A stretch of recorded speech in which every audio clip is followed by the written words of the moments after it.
ஓம் சாந்தி. இன்றைய முரளி 6/5/2025 பாக்தாதா மதுபன்.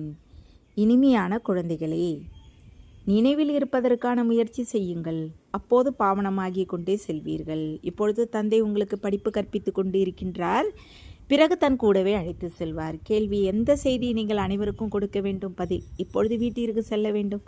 ஆகையால் தூய்மையாகுங்கள். பதித்த பாவனனாகிய தந்தை கூறுகின்றார், என்னை நினைவு செய்தால் பாவனமாகி விடுவீர்கள். இந்த செய்தியை அனைவருக்கும் கொடுங்கள். தந்தை தனது அறிமுகத்தை குழந்தைகளாகிய உங்களுக்கு கொடுத்திருக்கின்றார். இப்பொழுது தந்தையை வெளிப்படுத்துவது உங்களது கடமையாகும். குழந்தைகள் தந்தையை வெளிப்படுத்துவர் என்று கூறப்படுகிறது. பாடல்: உன் மடியில் தான் இறக்க வேண்டும். ஓம் சாந்தி.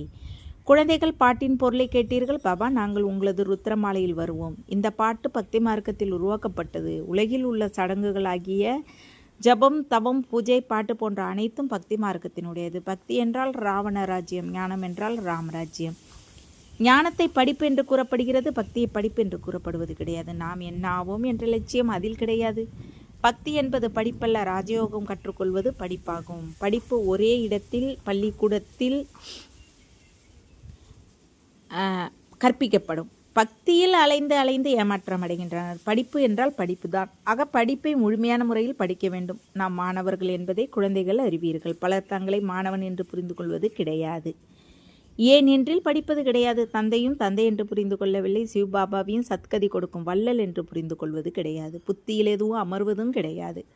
இப்படியும் இருக்கின்றனர். ராஜ்யம் ஸ்தாபனையாகிறதல்லவா, அதில் அனைத்து தரப்பினரும் இருப்பர். பதித்த மாணவர்களை பாவனமாக்குவதற்காக தந்தை வந்திருக்கின்றார். பதித்த பாவனனே, வாருங்கள் என்று தந்தை அழைத்தீர்கள். இப்பொழுது பாவனனாகுங்கள் என்று தந்தை கூறுகின்றார். தந்தையை நினைவு செய்யுங்கள். ஒவ்வொருவருக்கும் தந்தையின் செய்தியை கூற வேண்டும். இந்த நேரத்தில் பாரதம் வைஷாலயமாக இருக்கிறது. முன்பு பாரதம்தான் சிவாலயமாக இருந்தது.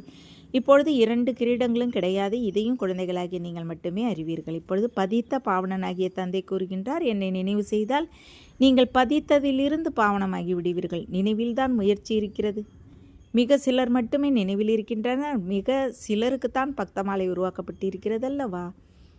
பக்தர் தன்னா, நாரதர், மீரா போன்றவர்களின் பெயர்கள் உள்ளன. இங்கும் அனைவரும் வந்து படிக்க மாட்டார்கள். கல்பத்திற்கு முன்பு யார் படித்தார்களோ அவர்களே வருவார்கள். பாபா, நாம் உங்களை கல்பத்திற்கு முன்பும் சந்தித்து இருந்தோம். படிப்பதற்கும் நினைவு யாத்திரை கற்றுக்கொள்வதற்காகவும் வந்திருந்தோம் என்று கூறுகிறீர்கள். குழந்தைகளாகிய உங்களை அழைத்து செல்வதற்காக இப்பொழுது தந்தை வந்திருக்கின்றார். உங்களது ஆத்மா பதித்தமாக இருக்கிறது, அதனால்தான் வந்து பாவனமாகுங்கள் என்று அழைக்கிறீர்கள். என்னை நினைவு செய்யுங்கள், தூய்மையாக ஆகுங்கள் என்று இப்பொழுது தந்தை கூறுகின்றார். தந்தை கற்பிக்கவும் செய்கின்றார். பிறகு கூடவே அழைத்து செல்கின்றார். குழந்தைகளுக்குள் மிகுந்த குஷி இருக்க வேண்டும். தந்தை கற்பிக்கின்றார். கிருஷ்ணரை தந்தை என்று கூறுவது கிடையாது. கிருஷ்ணரை பதித்த பாவனன் என்றும் கூற மாட்டார்கள். தந்தை என்று யாரை கூறுகிறோம்? அவர் எவ்வாறு ஞானம் கூறுகின்றார் என்பது யாருக்கும் தெரியாது. இதை நீங்கள் மட்டுமே அறிந்திருக்கிறீர்கள். தந்தை தனது அறிமுகத்தை குழந்தைகளுக்குத்தான் கொடுக்கின்றார். புதியவர்கள் யாரையும் தந்தை சந்திப்பது கிடையாது. குழந்தைகள் தந்தையை வெளிப்படுத்துவர் என்று தந்தை கூறுகின்றார். குழந்தைகள் தான் தந்தையை வெளிப்படுத்துவர். தந்தை யாரையும் சந்திக்கவோ உரையாடல் செய்வதோ கிடையாது. இவ்வளவு காலம் பாபா புதியவர்களை சந்தித்து கொண்டிருந்தார். நாடகத்தில் இருந்தது. பலர் வந்தனர். மிலிட்டரியில் உள்ளவர்களுக்கும் பாபா புரிய வைத்திருக்கின்றார். அவர்களையும் முன்னேற்ற வேண்டும். அவர்களும் அவர்களது காரியத்தை செய்தே ஆக வேண்டும். இல்லையென்றால் எதிரிகள் யுத்தம் செய்து விடுவர். தந்தையை மட்டும் நினைவு செய்தால் போதும். யார் யுத்த மைதானத்தில் சரீரம் விடுவார்களோ அவர்கள் சொர்க்கத்திற்கு செல்வார்கள் என்று கீதையில் உள்ளது. ஆனால் இவ்வாறு சென்றுவிட முடியாது. சொர்க்கத்தை ஸ்தாபனை செய்யக்கூடியவரும் வரும்பொழுதுதான் செல்ல முடியும். சொர்க்கம் என்றால் என்ன என்பது கூட யாருக்கும் தெரியாது. இப்பொழுது குழந்தைகளாகிய நீங்கள் 5 விகாரங்கள் என்ற ராவணனிடம் யுத்தம் செய்கிறீர்கள். சரீரி ஆகுங்கள் என்று தந்தை கூறுகின்றார். தன்னை ஆத்மா என்று நிச்சயம் செய்து என்னை நினைவு செய்யுங்கள். வேறு யாரும் இவ்வாறு கூற முடியாது. சர்வ சக்திவான் என்று ஒரு தந்தையை தவிர வேறு யாரையும் கூறவும் முடியாது. பிரம்மா, விஷ்ணு, சங்கரையும் கூற முடியாது. சர்வ சக்தி வாய்ந்தவர் ஒரே ஒரு தந்தையாவார். உலகிலேயே சர்வ சக்தி வாய்ந்தவர் ஞான கடலானவர் என்று ஒரு தந்தை தான் கூறப்படுகின்றார். இந்த சாது, சன்னியாசி போன்றவர்கள் சாஸ்திரங்களின் சக்தி உடையவர்கள் ஆவர். பக்தியின் சக்தி உடையவர்கள் என்று கூற முடியாது. சாஸ்திரங்களின் சக்தி உடையவர்கள், அவர்களுக்கு முழு ஆதாரமாக இருப்பது சாஸ்திரங்களாகும். பக்தியின் பலன் பகவான் கொடுப்பார் என்று நினைக்கின்றனர். பக்தி எப்பொழுது ஆரம்பமானது, எப்பொழுது முடிவடையும் என்பது தெரியாது. பக்தியின் மூலம் பகவான் மகிழ்ச்சி அடைவார் என்று பக்தர்கள் நினைக்கின்றனர். பகவானை சந்திக்க வேண்டும் என்ற இச்சை இருக்கிறது. ஆனால் அவர் யாருடைய பக்தியை பார்த்து மகிழ்ச்சி அடைவார்? அவசியம் அவரை பக்தி செய்தால்தான் அவர் மகிழ்ச்சி அடைவார் அல்லவா? நீங்கள் சங்கரை பக்தி செய்தால் தந்தை எப்படி மகிழ்ச்சி அடைவார்? அனுமானை பக்தி செய்தால் தந்தை மகிழ்ச்சி அடைவாரா என்ன? காட்சி கிடைத்து விடுகிறது, மற்றபடி அடைவது எதுவும் கிடையாது. தந்தை கூறுகின்றார், நான் சாட்சாத்காரம் ஏற்படுத்துகின்றேன், ஆனால் என்னை வந்து சந்திப்பார்கள் என்பது கிடையாது. ஆனால் நீங்கள் என்னை சந்திக்கிறீர்கள். பக்தர்கள் பகவானை சந்திப்பதற்காக பக்தி செய்கின்றனர். பகவான் எந்த ரூபத்தில் வந்து சந்திப்பார் என்பது தெரியவில்லை என்று கூறுகின்றனர். அதனால்தான் அதற்கு குருட்டு நம்பிக்கை என்று கூறப்படுகிறது. இப்பொழுது நீங்கள் தந்தையை சந்திக்கிறீர்கள். நிராகார தந்தை எப்பொழுது சரீரத்தை தாரணை செய்கிறாரோ அப்பொழுதுதான் நான் உங்களது தந்தை என்ற அறிமுகத்தை கொடுக்க முடியும் என்பதை அறிந்திருக்கிறீர்கள். 5000 ஆண்டுகளுக்கு முன்பும் உங்களுக்கு ராஜ்ய பாக்கியம் கொடுத்திருந்தேன். பிறகு நீங்கள் 84 பிறவிகள் எடுக்க வேண்டியிருந்தது.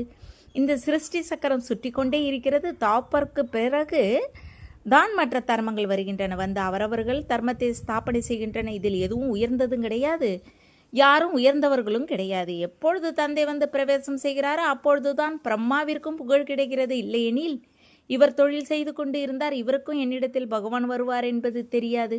நான் எப்படி இவரிடத்தில் பிரவேசம் செய்தேன் என்பதை தந்தை பிரவேசித்து புரிய வைத்துள்ளார். எனது உள்ளம் உனது எல்லாம் எனது எல்லாம் உனது, உனது எல்லாம் எனது என்று எப்படி ஆனது என்பதை இவருக்கு காண்பித்தார். நீங்கள் தனது உடல் மனம் பொருள் மூலமாக எனக்கு உதவியாளர்களாக ஆகிறீர்கள். அதற்கு பலனாக இது உங்களுக்கு கிடைக்கும். தந்தை கூறுகின்றார், நான் சாதாரண உடலில், அதாவது யார் தனது பிறப்புகளை பற்றி அறியவில்லையோ அவரிடத்தில் பிரவேசம் செய்கிறேன். ஆனால் நான் எப்பொழுது வருவேன், எப்படி வருவேன் என்பது யாருக்கும் தெரியாது. சாதாரண உடலில் தந்தை வந்திருப்பதை இப்பொழுது நீங்கள் பார்க்கிறீர்கள். இவர் மூலமாக நமக்கு ஞானம் மற்றும் யோகம் கற்பித்து கொண்டு இருக்கின்றார். ஞானம் மிகவும் எளிது. நரகத்தின் வாசல் மூடப்பட்டு சொர்க்கத்தின் வாசல் எப்படி திறக்கப்படுகிறது என்பதை நீங்கள் அறிவீர்கள். தாப்பர் யுகத்தில் ராவண ராஜ்யம் ஆரம்பமாகிறது. அதாவது நரகத்தின் வாசல் திறக்கப்படுகிறது. புதிய மற்றும் பழைய உலகம் பாதி பாதியாக பிரிக்கப்படுகிறது. ஆக இப்பொழுது தந்தை கூறுகின்றார், குழந்தைகளாகிய உங்களுக்கு பதித்ததிலிருந்து பாவனம் ஆவதற்கான யுக்தியை நான் கூறுகின்றேன். தந்தையை நினைவு செய்தால் பல பிறவிகளின் பாவங்கள் அழிந்துவிடும். இந்த பிறவிகளின் பாவங்களையும் கூற வேண்டும். என்ன பாவம் செய்தேன், என்ன தானம் புண்ணியம் செய்திருக்கிறேன் என்ற நினைவு இருக்கிறதல்லவா? இவருக்கு தனது சிறுவயது நினைவு இருக்கும் அல்லவா? கிருஷ்ணரின் பெயர் ஷாம் சுந்தர் ஆகும். இதன் பொருள் ஒரு பொழுதும் யாருடைய புத்தியிலும் வருவது கிடையாது. ஷாம் சுந்தர் என்ற பொருள் இருப்பதால் சித்திரங்களின் நீல நிறமாக காண்பித்து விட்டனர். ரகுநாத் கோயிலிலும் கருப்பாக காண்பித்திருப்பதை பார்க்கலாம். அனுமானின் கோயிலையும் பாருங்கள், அனைவரையும் கருப்பாக ஆகிவிட்டனர். இது பதித்தமான உலகமாகும். இப்பொழுது குழந்தைகளாகிய உங்களுக்குள் நான் கருப்பிலிருந்து வெள்ளையாக வேண்டும் என்ற கவலை இருக்கிறது. அதற்காக நீங்கள் தந்தையை நினைவில் இருக்கிறீர்கள். இது கடைசி பிறவி என்று தந்தை கூறுகின்றார். என்னை நினைவு செய்தால் பாவங்கள் அழிந்துவிடும். தந்தை அழைத்து செல்ல வந்திருக்கின்றார் என்பதை அறிவீர்களாக. அவசியம் சரீரத்தை இங்கேயே விடுவீர்கள். உடலோடு அழைத்து செல்ல மாட்டார். பதித்த ஆத்மாக்கள் செல்ல முடியாது. ஆனால் பாவனம் ஆவதற்கான யுக்தியை தந்தை அவசியம் கூறுவார். என்னை நினைவு செய்தால் விக்கர்மங்கள் விநாசமாகும் என்று கூறுகின்றார். பக்தி மார்க்கத்தில் இருப்பது குருட்டு நம்பிக்கை. சிவகாசி என்று கூறுகின்றனர். பிறகு சிவன் கங்கையை கொண்டு வந்தார் என்றும் கூறுகின்றனர். பாகிரதன் மூலம் கங்கை வெளிப்பட்டது. தண்ணீர் எப்படி தலையிலிருந்து வெளிப்படும்? பாகிரதன் மலை மீது அமர்ந்து இருக்காரா என்ன? அவரது தலைமுடியிலிருந்து கங்கை வெளிவருவதற்கு மழை நீர் கடலிலிருந்து உருவாக்கப்படுகின்றது. அந்த நீர் முழு உலகத்திற்கும் செல்கிறது. அனைத்து இடங்களிலும் நதிகள் உள்ளன. மலைகளில் தண்ணீர் உறைந்து கட்டிகளாக ஆகிவிடுகிறது. அதுவும் தண்ணீராக வந்து கொண்டே இருக்கிறது. மலைகளின் குகைக்குள்ளும் தண்ணீர் இருக்கிறது. அது கிணற்று நீராக வருகிறது. அதுவும் மழையின் ஆதாரத்தில் தான் வருகிறது. மழை பெய்யவில்லை எனில் கிணறும் காய்ந்துவிடும். பாபா நம்மை பாவனமாக்கி சொர்க்கத்திற்கு அழைத்து செல்லுங்கள் என்று கூறுகின்றனர். சொர்க்கத்தின் கிருஷ்ணபுரிக்கான ஆசை வைக்கின்றனர். ஆனால் விஷ்ணுபுரி பற்றி யாருக்கும் தெரியவில்லை. கிருஷ்ணரின் சீடன் எங்கு பார்த்தாலும் கிருஷ்ணன் தென்படுவதாக கூறுவார். அரே, பரமாத்மா சர்வ வியாபி எனில் எங்கு பார்த்தாலும் பரமாத்மா தான் தென்படுகின்றார் என்று ஏன் கூறுவது கிடையாது? பரமாத்மாவின் சீடனாக இருப்பவர்கள் இவை அனைத்தும் பரமாத்மாவின் ரூபங்கள் என்று கூறுகின்றனர். அவர்தான் இந்த அனைத்து லீலைகளையும் செய்து கொண்டிருக்கின்றார். லீலை செய்வதற்கு பரமாத்மா ரூபத்தை எடுத்துக்கொள்ள வேண்டும்.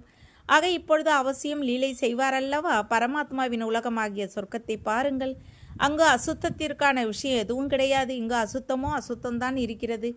பிறகு பரமாத்மா சர்வவியாபி என்று கூறிவிடுகின்றனர். பரமாத்மா தான் சுகம் கொடுக்கின்றார். குழந்தை பிறந்தால் சுகம் ஏற்படுகின்றது. இறந்துவிட்டால் துக்கம் ஏற்படுகிறது. அரே பரமாத்மா உங்களுக்கு ஒரு பொருள் கொடுக்கின்றார், பிறகு எடுத்துக்கொள்ளும் பொழுது இதில் அழுவதற்கான என்ன அவசியம் இருக்கிறது?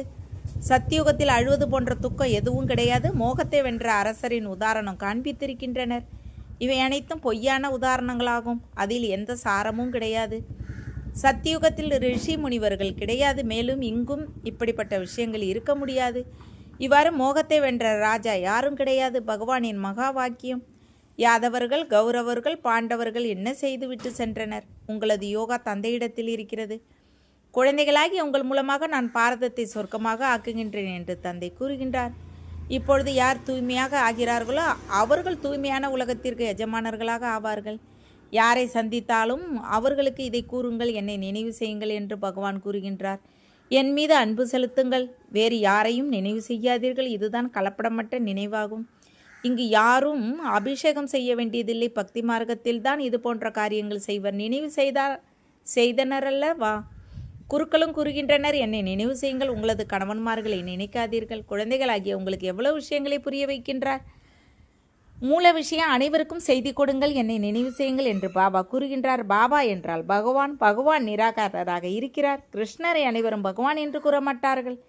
கிருஷ்ணர் குழந்தையாவார். சிவபாபா இவரிடத்தில் இல்லை என்றில் நீங்கள் எப்படி இருந்திருப்பீர்கள்? சிவபாபா இவர் மூலமாக உங்களை தத்தெடுக்கின்றார். தன்னுடையவர்களாக ஆக்கி இருக்கின்றார். இவர் தாயாகவும் இருக்கின்றார், தந்தையாகவும் இருக்கின்றார். சாகாரத்தில் தாய் வேண்டும் அல்லவா? அவர் தந்தையாக இருக்கின்றாராக. இப்படிப்பட்ட விஷயங்களை நல்ல முறையில் தாரணை செய்யுங்கள். குழந்தைகளாகி நீங்கள் ஒரு பொழுதும் எந்த விஷயத்திலும் குழப்பம் அடையக்கூடாது. ஒரு பொழுதும் படிப்பை விட்டுவிடக்கூடாது. சில குழந்தைகள் கெட்ட சகவாசத்தில் வந்து கோபித்து கொண்டு அவர்களாகவே பாடசாலையை திறந்து விடுகின்றன. தங்களுக்குள் சண்டையிட்டு கொண்டு தனித்தனியாக பாடசாலை திறந்தால் இது மூர்க்கத்தனமாகும். கோபித்துக் கொள்கிறீர்கள் எனில் பாடசாலை திறப்பதற்கு தகுதியற்றவர்களாக ஆகிவிடுகிறீர்கள். உங்களது தேக அபிமானம் வெகு நாட்களுக்கு நீடிக்காது. ஏனெனில் புத்தியில் பகமை இருப்பதால் நினைவு வந்து கொண்டே இருக்கும். யாருக்கும் எதுவும் புரிய வைக்க முடியாது. இவ்வாறு நடக்கத்தான் செய்கிறது. யாருக்கு ஞானம் கொடுக்கின்றீர்களோ அவர்கள் வேகமாக சென்று விடுகின்றனர், தான் கீழே விழுந்து விடுகின்றனர் என்ற மனநிலையை விட இவர்களது மனநிலை நன்றாக இருக்கிறது என்று தானும் புரிந்து கொள்கின்றனர். படிக்கின்றவர்கள் ராஜா ஆகி விடுகின்றனர், மேலும் கற்பிப்பவர்கள் தாசியாகி விடுகின்றனர். இவ்வாறும் நடக்கின்றன. முயற்சி செய்து தந்தையின் கழுத்தில் மாலையாக ஆக வேண்டும். பாபா, நான் உயிருடன் இருந்து உன்னுடையவனாக ஆகிவிட்டேன். தந்தையின் நினைவின் மூலம்தான் கவலைகள் நீங்கும். நல்லது. இனிமேலும் இனிய தேடி கண்டெடுக்கப்பட்ட செல்ல குழந்தைகளுக்கு தாய் தந்தையான பாப்தாதாவின் அன்பு நினைவுகள் மற்றும் காலை வணக்கம். ஆன்மீக குழந்தைகளுக்கு ஆன்மீக தந்தை நமஸ்தே. ஆன்மீக தந்தைக்கு ஆன்மீக குழந்தைகள் அன்பு நினைவுகள் மற்றும் நமஸ்தே. தாரணைக்கான முக்கிய சாரம் 1. ஒரு பொழுதும் எந்த விஷயத்திலும் குழப்பம் அடையக்கூடாது. தங்களுக்குள் கோபித்து கொண்டு படிப்பை விட்டுவிடக்கூடாது. விரோதம் ஏற்படுவதும் தேக அபிமானம் ஆகும். கெட்ட சகவாசத்திலிருந்து தன்னை மிகவும் பாதுகாப்பாக வைத்துக் கொள்ள வேண்டும். பாவனமாக வேண்டும். தனது நடத்தையின் மூலம் தந்தையை வெளிப்படுத்த வேண்டும். 2. அன்பான புத்தியுடையவராகி ஒரு தந்தையின் கலப்படமற்ற நினைவில் இருக்க வேண்டும். உடல், மனம், பொருள் மூலம் தந்தையின் காரியத்தில் உதவியாளராக வேண்டும். வரதானம்: விலகிய மற்றும் அன்பானவராக மாறுவதற்கான ரகசியத்தை தெரிந்து கொண்டு திருப்தியாக இருக்கக்கூடிய சமநிலையில் இருப்பவர் ஆகுக.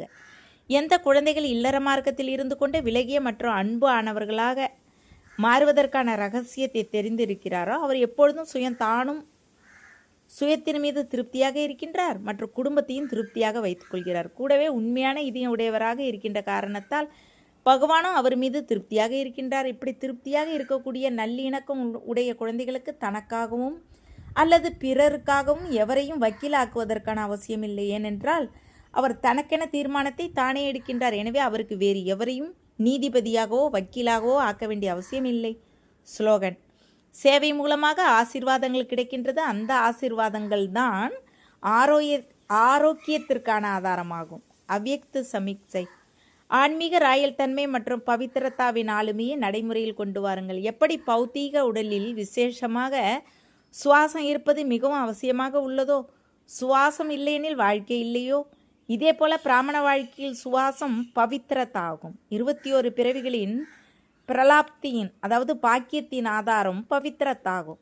ஆத்மா மற்றும் பரமாத்மாவின் சந்திப்பதற்கான ஆதாரம் பவித்திர புத்தி ஆகும். சங்கம யுக பலன்களின் ஆதாரம் மற்றும் எதிர்காலத்தில் பூஜைக்கு உரிய நிலையின் பதவியின் ஆதாரம் பவித்திரத்தா ஆகும். எனவே பவித்திரத்தாவின் ஆளுமையை வரதானத்தின் ரூபத்தில் நடைமுறைப்படுத்துங்கள். ஓம் சாந்தி. தேங்க்ஸ் பாப்பா.